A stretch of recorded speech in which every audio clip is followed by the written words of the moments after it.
Olá, meu irmão, minha irmã, graça e paz da parte do nosso Senhor Jesus Cristo. E hoje nós vamos falar sobre a consagração. Vamos aprender muito a respeito deste tema. O que é a consagração? A consagração nada mais é que o ato, o efeito ou o processo de consagrar, separar, santificar, purificar algo ou alguém. Quando nós separamos pessoas para determinados ofícios na casa de Deus, nós estamos consagrando essas pessoas. Quando nós separamos bens, utensílios para trabalhos específicos na casa de Deus, nós estamos consagrando esses bens para propósitos responsáveis. Então, a consagração é um gesto responsável com propósitos específicos. Hoje em dia, nas igrejas, nós temos vários exemplos de consagração, tanto na igreja pentecostal, neopentecostal, até na igreja católica, de consagrar pessoas e objetos para propósitos específicos. Quando ordenamos alguém na igreja, a diácono, a missionário, a presbítero, estamos consagrando essa pessoa para esta determinada função. Quando tornamos sagrados alguns objetos e utensílios na casa de Deus, estamos tornando esses objetos especiais, específicos para estas funções. Consagramos criança, consagramos casamentos e tantas outras coisas. Agora, a consagração, ela tem uma série de benefícios quando feita debaixo da vontade de Deus, seguindo os padrões bíblicos. Qual seria o maior objetivo da consagração? O maior objetivo da consagração é servir. É servir. Se alguém se diz consagrado e não serve, então essa pessoa engana a si mesmo, porque o objetivo central da consagração é servir. Esse é o propósito. Você consagra, por exemplo, uma caixa de som e um microfone para a igreja. Aquele objeto tem como propósito servir as pessoas. Para que objetivo? Para louvar a Deus, para pregar a palavra de Deus. Então, a consagração, ela tem como objetivo servir, tá?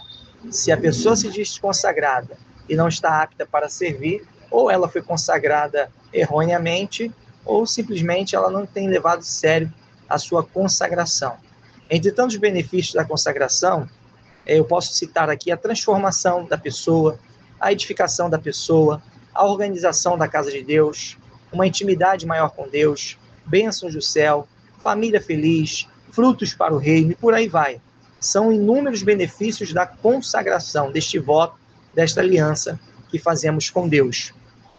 Uma outra coisa também a lembrar é que toda consagração possui seus inimigos. Isso mesmo.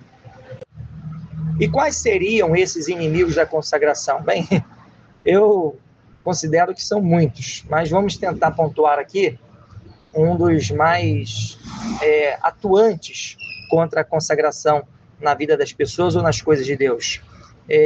O pecado. O pecado em si é um dos maiores inimigos da consagração, porque ele destrói. O pecado, ele causa escândalo, ele separa, ele divide. O pecado promove contendas, afasta o homem de Deus. Então, o pecado é um dos maiores inimigos da consagração. Ele luta contra aquilo que é consagrado para Deus, contra aquilo que é consagrado por Deus. Um outro inimigo também bastante atuante é a preguiça. A preguiça é um inimigo que impede que uma consagração seja bem sucedida, que uma consagração produza frutos para o reino de Deus. Pessoas que se desanimam, pessoas que param, pessoas que não têm mais força para trabalhar ou para exercer o seu ministério, é a preguiça. Você, por exemplo, se você consagrar objetos para a casa de Deus, alguém tem que arrumar aqueles objetos, alguém tem que organizar a mesa da ceia, depois que ornamentar a mesa da ceia, desmontar a mesa da ceia, guardar com muito carinho aqueles objetos que são consagrados. Então, a preguiça também é um fator que influencia muito na consagração contra os servos de Deus. Uma outra questão também é a falta da fé. Às vezes a pessoa trabalha bastante, mas não tem fé, não crê nas coisas de Deus. Então, não adianta você também não ter fé naquilo que você faz na casa de Deus. Então, a fé, a falta de fé, também é um grande inimigo da consagração. E a prática da consagração, um outro ponto importante também. A consagração, no meu ponto de vista, ela deve ser praticada permanentemente, ou seja, sem interrupção. É uma aliança, é um elo com Deus que deve estar em constante ligação, em constante atuação. Por quê? Porque a consagração, ela se trata de uma necessidade vital para a alma.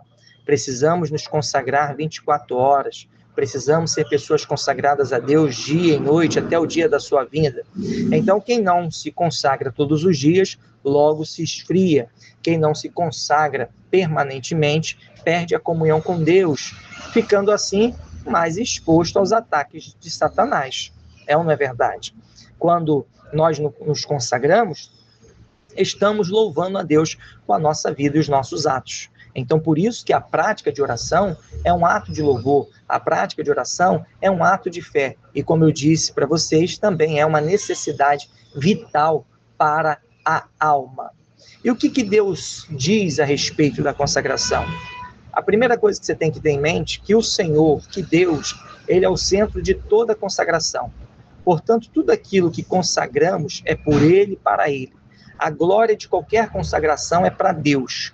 Compramos um carro para a igreja, consagramos este veículo, a glória é de Deus. Compramos assentos para a igreja, a glória é de Deus.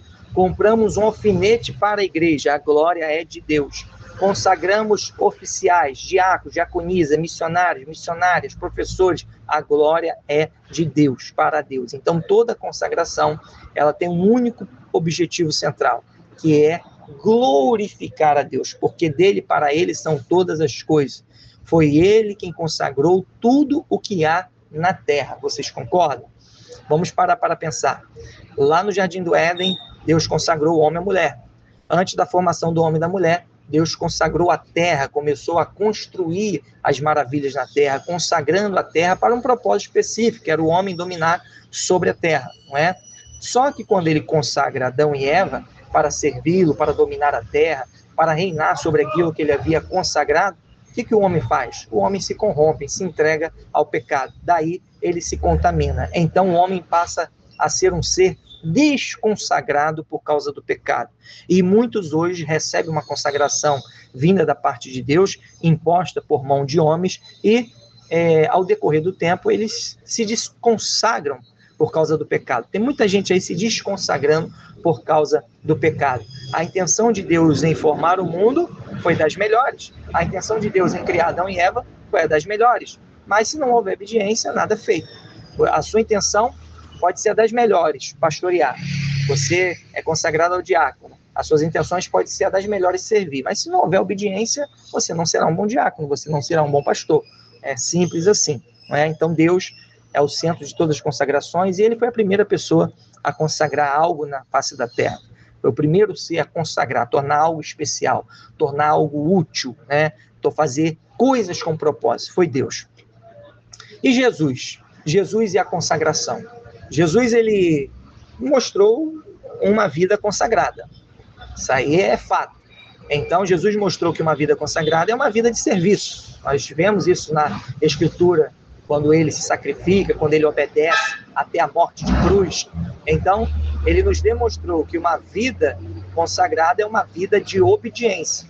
Tanto que foi através do seu sangue derramado pelo nosso pecado que nós fomos novamente consagrados a Deus. Você prestou atenção nesse detalhe? Deus nos consagrou, o pecado nos desconsagrou, nos afastou de Deus, quebrou a aliança, quebrou esse ciclo, não é? Aí, Jesus Cristo veio para morrer pelos nossos pecados, nos resgatar, e ele nos consagra de novo a Deus, tanto que somos consagrados pelo rasgar da sua carne. Lá em Hebreus capítulo 10, versículo 20, nós temos essa referência, que ele nos consagrou pelo rasgar do véu. E talvez você se pergunte assim, como me consagrar? Como me consagrar a Deus? É uma pergunta de muita gente. Aliás, muita gente sabe, mas é bom a gente relembrar, não é?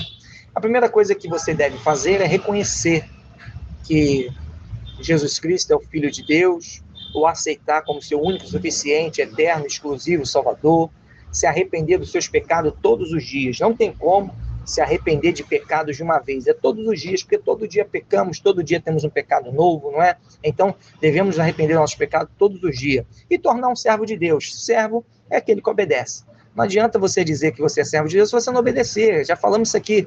Então, só há uma maneira de se consagrar, obedecendo o que Deus diz e tudo que a sua palavra nos recomenda. Você deve pregar, deve vigiar, deve dar testemunho, resistir às obras da carne, ser fiel ao Senhor em tudo, louvar, orar, meditar na sua palavra, amar o seu próximo, cumprir os mandamentos. Então não tem como se consagrar sem obedecer a Deus e a sua palavra. E o que a Bíblia fala a respeito da consagração? A Bíblia Deus instituiu a consagração na Bíblia como uma aliança perpétua. Uma aliança perpétua e inquebrável. Entre quem? Entre ele e o homem.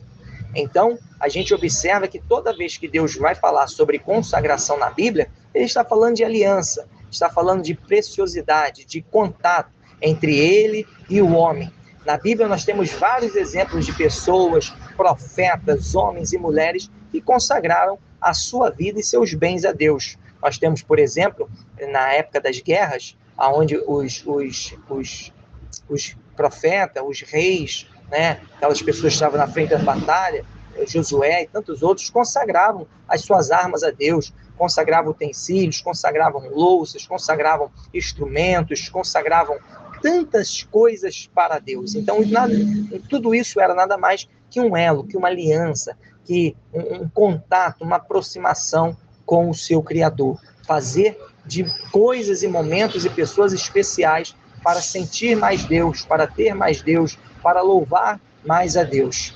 E por isso que eu sempre digo que a consagração é um compromisso. Por quê? Porque a consagração, ela exige devoção, ela exige obediência, ela exige santidade, a consagração, ela exige temor, a consagração, ela exige dedicação, não é? Porque quando nós consagramos algo ou alguém para Deus, nós estamos firmando um compromisso seríssimo com Deus. Por isso que é muito importante refletir sobre tal ato, né? Eu vou ser consagrado a diácono, estou pronto para ser um diácono, para o serviço diaconal, né? Estou consagrado para ser missionário, estou pronto para ser um missionário. Mas Deus, ele pela sua infinita misericórdia capacita. Ele capacita, mas Deus, ele não vai fazer o que é para você fazer. Obedecer é para você obedecer, não é para Deus obedecer em seu lugar. Então, a gente tem que pensar se estamos prontos para consagrar alguma coisa, né? Eu me lembro que alguém havia dado um instrumento para uma determinada igreja, consagramos aquele instrumento e essa pessoa se retirou daquela igreja e pediu seu instrumento de volta. Então, aquela pessoa nunca consagrou aquele instrumento para Deus. A igreja, educadamente, devolveu o instrumento para aquele fiel, mas não houve uma consagração sincera, não é? Então, a gente tem que pensar muito bem antes de consagrar qualquer coisa para Deus, seja pessoas ou coisas materiais, tá? Existem muitas pessoas aí sendo desconsagradas. A gente observa. Eu encontro muitas pessoas que foram desconsagradas, ou seja, perderam aquele pacto, perderam aquela aliança, né? Se tornaram os famosos Sansão, tinham tudo, eram usados por Deus, tinha unção, tinha compromisso, tinham votos de Nazireu, mas por causa do pecado, perderam a sua força, perderam o seu brilho, perderam a sua graça. Tem muitas pessoas sendo desconsagradas aí, nas igrejas, pelo mundo, porque perdem a sua utilidade para Deus. Deus queria tanto usar, mas essa pessoa se afastou, essa pessoa não quis mais, essa pessoa quebrou a aliança e preferiu viver à mercê do inimigo. Então, você deve conhecer alguém que foi desconsagrado, que perdeu essa graça, né, de Deus. E para a gente finalizar,